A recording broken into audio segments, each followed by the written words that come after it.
Dialogue de Platon le Phédon sur l'immortalité de l'âme et la transmigration des âmes aux réincarnations suite.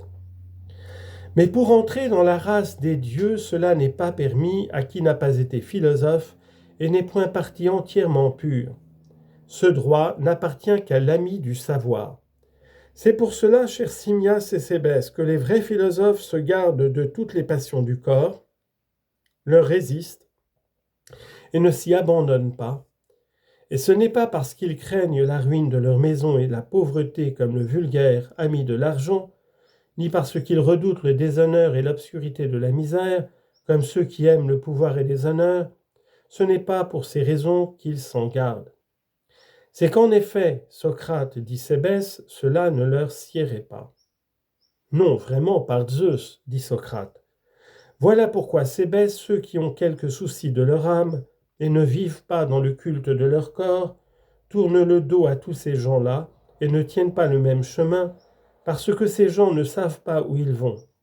Mais, persuadés eux-mêmes qu'il ne faut rien faire qui soit contraire à la philosophie, ni à l'affranchissement et à la purification qu'elle opère, ils prennent le chemin qu'elle leur indique et le suivent.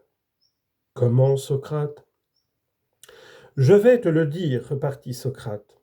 Les amis de la science, dit-il, savent que quand la philosophie a pris la direction de leur âme, elle était véritablement enchaînée et soudée à leur corps et forcée de considérer les réalités au travers des corps comme au travers des barreaux d'un cachot, au lieu de le faire seule et par elle-même, et qu'elle se vautrait dans une ignorance absolue.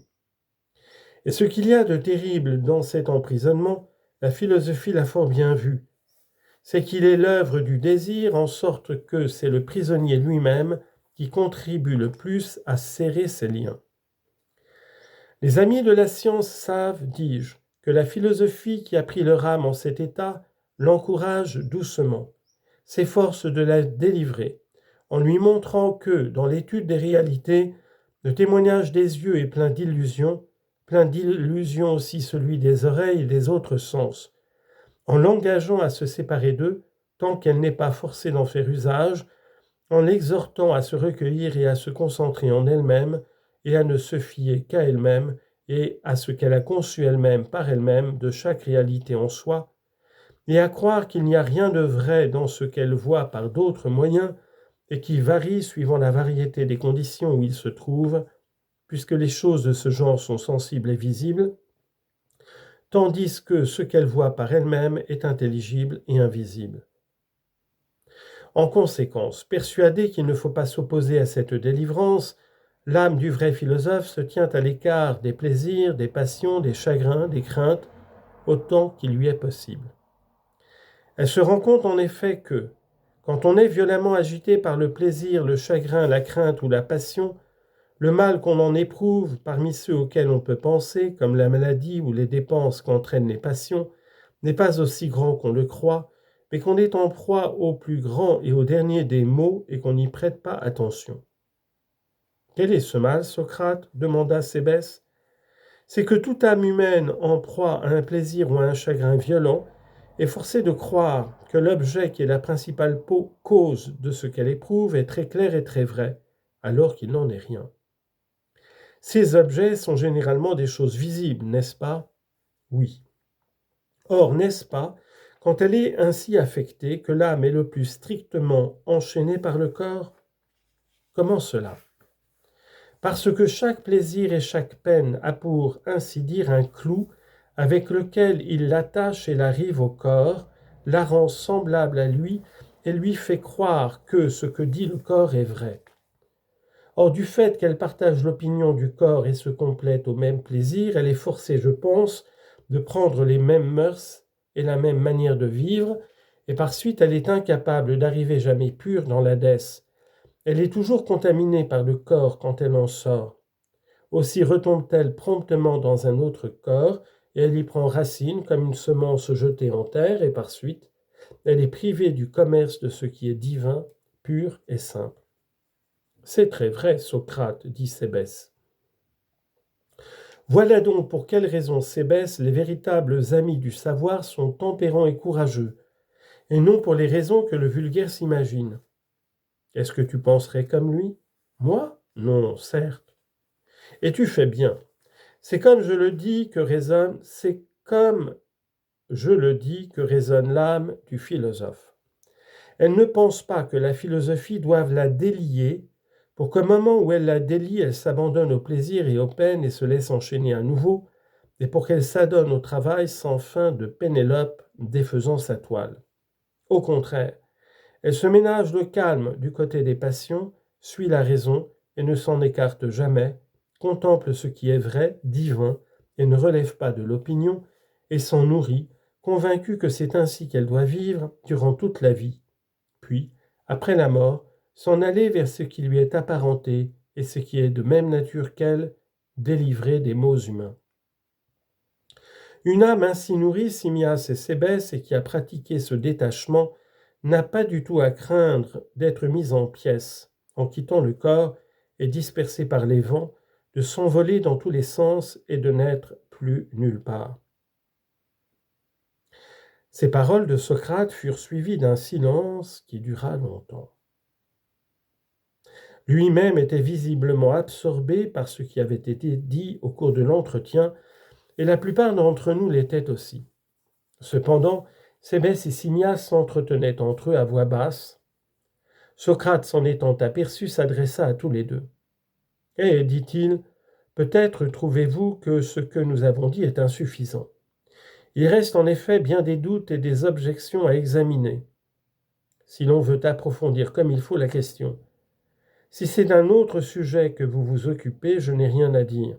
Mais si c'est à propos d'une autre que vous êtes embarrassé, n'hésitez pas à parler vous-même et à vous expliquer si vous pensez qu'il y a mieux à dire sur le sujet, et à votre tour, prenez-moi pour second si vous croyez que je puisse vous aider à sortir d'embarras. » À quoi Simmias répondit : « Je vais te dire la vérité, Socrate. Depuis un moment, chacun de nous, en proie au doute, pousse et engage l'autre à te poser une question, car nous avons grande envie de t'entendre, mais nous hésitons à te déranger, de peur que cela ne te soit désagréable dans ta situation. »